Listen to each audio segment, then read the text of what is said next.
जी, मैं हूं नदीम सिद्दीकी मेट्रो 7 पाकिस्तान के साथ। इस वक्त मौजूद हूं कराची प्रेस क्लब पे, और कराची प्रेस क्लब पे आज उन लोगों के साथ मौजूद हूं जो कि मुल्क की, शहर की बिल्डिंगें और सड़कें तामीर किया करते हैं, और सड़कें तामीर करने वाले आज खुद सड़कों पर आ गए। उनसे मालूम करेंगे क्यों सड़कों पर आए, क्या वजूहत है, और आप यहाँ पर एहतजाज भी किया आप लोगों ने और प्रेस कॉन्फ्रेंस भी की, क्या वजूहत थी मोहतरम? ये आज जो भी हुआ है मुजाहरा या यहाँ पर प्रेस कॉन्फ्रेंस, वो सिर्फ मजबूर हो गए हैं, क्योंकि ये महंगाई तो हर बंदे को पता है कि कितनी महंगाई हो गई है। महंगाई कोई हद होता है ना, लेकिन ये हद से ज़्यादा कोई महंगाई हुई है तो बर्दाश्त नहीं हो रही है। जो रेट्स 2012 के हैं उस पर लोग काम कर रहे हैं, उनके फंड्स नहीं होते हैं, 2-2 साल 3 साल चलते हैं वो काम। तो वो काम कोई आधे में है, कोई किसी का चौथा हिस्सा हुआ है, 3 हिस्से रहते हैं, तो अब वो रेटों में काम नहीं हो सकता है। इसमें हमारा मुतालबा ये है कि हमारे कोई पुराने कामों के ऊपर डिफरेंस दे दे नए हिसाब से, और अगर कम हो जाए तो हमें कम दे दे। कोई वो नहीं है कि जिस पर जो रेट चल रहे हैं वो दे दे। बाकी जो नए टेंडर हैं वो 2021 का शेड्यूल या 22 का शेड्यूल निकाल दें, उनके ऊपर टेंडर करें ताकि काम हो, काम की क्वालिटी अच्छी हो। काम अगर गलत रेट में होंगे, कॉन्ट्रैक्टर कहाँ से, जेब से तो नहीं डाल सकता है। लाजमी बात है वो काम ख़राब होगा, मुल्क का नुकसान होगा। इस वजह से हम लोग निकले हैं। मैंने पहले भी अर्ज़ कर चुका हूँ कि कंस्ट्रक्शन इंडस्ट्री जो है ज़राअत के बाद दूसरे नंबर पे सबसे बड़ी इंडस्ट्री है, सबसे ज़्यादा रोज़गार के मौक़े फ़राहम करती है। 400 इंडस्ट्रीज़ जो हैं, मैन्युफैक्चरर्स हैं, वो मुंसलिक हैं हमसे। पियोन से लेके, मज़दूर से लेके, इलेक्ट्रीशियन से लेके, प्लम्बर से लेके, कारपेंटर से लेके, दुकानदार से लेके इकनॉमिक एक्टिविटी में मसरूफ़ अमल है। कंस्ट्रक्शन चलती है तो इकनॉमिक एक्टिविटी होती है, इससे इकनॉमिक ग्रोथ होती है। अब आती है बात रेट्स पे। आप देखें, अगर डीज़ल के रेट बढ़ गए, सुबह गाड़ी वाले किराए बढ़ा देते हैं, ठीक है ना। अगर ये गाड़ियां हम बुक कराते हैं, आप अगर बुक कराओगे तो वो 2 महीने के बाद देते हैं। अगर उस वक्त कीमत बढ़ी हुई होती है आपसे, वो डिफरेंस लेते हैं। जो मार्केट है, मार्केट रेटों पे जो गवर्नमेंट के 2012 का शेड्यूल रेट है, सर्वाइवल नामुमकिन है। तो ठेकेदार सड़कों पे आ गए हैं, बड़े से बड़ा कॉन्ट्रैक्टर, छोटे से छोटा कॉन्ट्रैक्टर। तो हमारा मुतालबा गवर्नमेंट से ये है, आप नया शेड्यूल जारी करें 2021 का, तो उसके तहत आप बाकी जो है ना, इसलिए सारे ठेकेदार आपके ना मुत्तफिक हैं।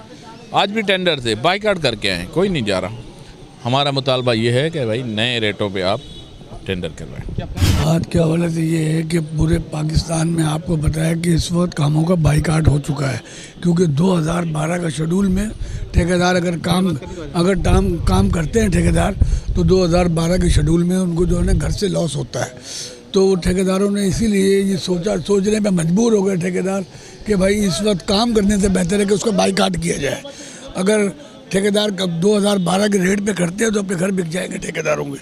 तो गवर्नमेंट से भी ये मुतालबा है हमारा, जो आज जो एहतजाज हुआ और जो भी कुछ हुआ, तो वो इसी सिलसिले में था। और इस वक्त पूरे सिंध के ठेकेदार और इसमें जमा हुए थे, जो कि मीरपुर खास, ठट्टा और नवाब शाह, सक्कर, दादू, लाड़काना और तमाम जगह से जो भी ठेकेदार थे वो आए और उन्होंने एहतजाज में शिरकत की, इसीलिए कि तमाम लोग परेशान हैं। उस उन्होंने अपनी परेशानी का इज़हार करने के लिए गवर्नमेंट से मुज़ाहरा करके बताया है कि हमारा ये मुतालबा तस्लीम किया जाए, ताकि हमारे घर के चूल्हे जलें और शहर का भी फ़ायदा हो, इस मुल्क का भी फ़ायदा हो। जब शहर में तरक्याती काम होंगे तो हुकूमत के इदारों का भी नाम होगा और हमारा भी काम होगा। बात यह है कि वज़ीर आज़म पाकिस्तान ने ऐलान किया था, मैं कॉन्ट्रैक्टर को ओहदा देना चाहता हूँ, वो इंडस्ट्री बनाना चाहता हूँ। वो इंडस्ट्री तो नहीं बनी, लेकिन बर्बाद ज़रूर हो गया। इंडस्ट्री नहीं बना सके, वो बर्बाद हो गए। हर चीज़ में उन्होंने बेड़ा गर्क किया है। जहाँ आप उठा लें, ठेकेदार रोटियों से बता जाए, सारा पैसा फंसा लगा। उसने पैसे करके पता लगा जो 2 रुपये की चीज़ थी वो 20 रुपये की हो गई। तो क्या ठेकेदार को, ठेकेदार तबाह बर्बाद है। और वो आराम बैठे, गुलाम क्या नाम है, मुराद अली शाह हो या वो हो, ये सब मज़े में बैठे हैं और पैसे तोड़ रहे हैं। पैसे तोड़ के आगे बढ़ रहे हैं। ये अद्दी छोड़ दिया उन्होंने पैसे पकड़ने के लिए, वो कर रहे हैं। बस जी, मैं अपने कंस्ट्रक्टर भाइयों का शुक्रिया अदा करता हूं कि पूरे पाकिस्तान, पूरे सिंध से जो है ये यहाँ तशरीफ़ लाए और हमारे आज मुजाहरे में इन्होंने शिरकत की और प्रेस कॉन्फ्रेंस में शिरकत की। हम इनके बहुत ज़्यादा मशकूर हैं।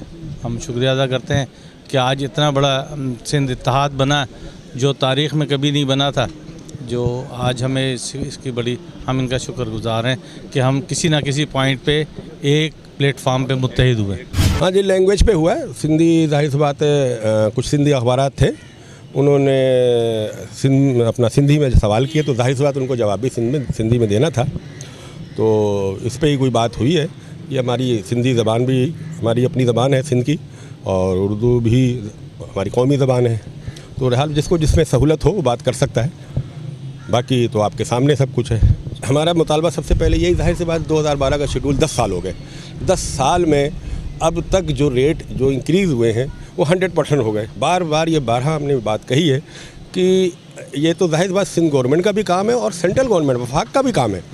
इसमें वफाक अपने चारों सूबाई महकमों को, इदारों को, उनको भी कहें कि नए शेड्यूल बना के फौरी तौर पे 2022 उसको नाफिज अमल किया जाए, ताकि कॉन्ट्रैक्टर नए रेटों पे काम करे। जो अगर कोई कॉन्ट्रैक्टर उसको बिलों में डालता तो खुद जिम्मेदार होगा। अच्छा, दूसरी बात ये कि जो अहम बात है सेपरा के हवाले से, ये है कि जी सेपरा जो 2020 का शेड्यूल है उस पे वो ये कहता है कि अगर 20% बिलो तक रेट आएगा तो मैं इसको वर्केबल मान लूँगा। ये समझ में नहीं आती सेपरा इस पे क्यों बज़िद है। सेपरा को चाहिए कि वो इस पे नज़रसानी करे और उसमें इस तरह की शर्त हटाया जाए। अगर पुराना शेड्यूल भी चल रहा है तो सेपरा को शर्त लगानी चाहिए कि अगर 30% एबव से कोई नीचे रेट आएगा वो हम कैंसिल कर देंगे टेंडर। तो फिर तो बात बनती है, फिर काम भी सही होंगे। फ़िलहाल अगर शेड्यूल नहीं आता 2022, उसमें टाइम लगता है, तो सेपरा को पाबंद करे, सिंध हुकूमत पाबंद करे कि जी जो 30% एबव से कम रेट आए उन टेंडरों को कैंसिल कर दिया जाए। ठीक है ना। अगर इस तरह करेंगे तो ठेकेदारों को वो रेट कवर हो जाएंगे और ठेकेदार वर्केबल रेट पे काम अच्छा करेगा, क्वालिटी का वर्क करेगा। और दूसरी बात ये, कोई पहली मरतबा महंगाई नहीं हो, हमेशा महंगाई होती है। जुल्फ़िकार अली भुट्टो साहब जब वज़ीर आज़म थे 1974 में, उस वक्त डॉलर के रेट बहुत बढ़ गए थे और बहुत महंगाई हो गई। वो उस लीडर ने, शहीद लीडर ने, जुल्फ़िकार अली भुट्टो ने सबका, मज़दूरों का भी ख्याल किया, तनख्वाहें भी उसने इंक्रीज़, एस्केलेशन वर्क दिया, यानी तनख्वाह के अलावा भी पैसे दिए गए एस्केलेशन के मद में। और इसी तरह ठेकेदारों को भी जो डॉलर के रेट बढ़े थे उसके हिसाब से जुल्फ़िकार अली भुट्टो साहब ने, मरहूम ने, वो एस्केलेशन ठेकेदारों को दिलवाया।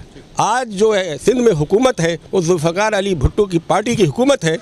उनको चाहिए कि कम से कम भुट्टो साहब, शहीद भुट्टो साहब के नक्शे कदम पर चलते हुए इस मामले को फौरी तौर पर हल करें, वरना वो जियाले नहीं है। ठीक है, ये थे मोहतरम कराची कॉन्ट्रैक्टर एसोसिएशन के जो है नईम काज़मी साहब, चेयरमैन, जो कि बता रहे थे कि आज भी पीपल्स पार्टी की हुकूमत है और जुल्फ़िकार अली भुट्टो के नक्शे कदम पर चलते हुए मज़दूरों का ख्याल रखें ताकि लोगों के चूल्हे बंद ना हो। लेकिन इसके साथ साथ जो अहम बात इन्होंने बताई कि आज की जो इनका मुजाहरा था और प्रेस कॉन्फ्रेंस थी वो किसी खलफशार का शिकार हुई।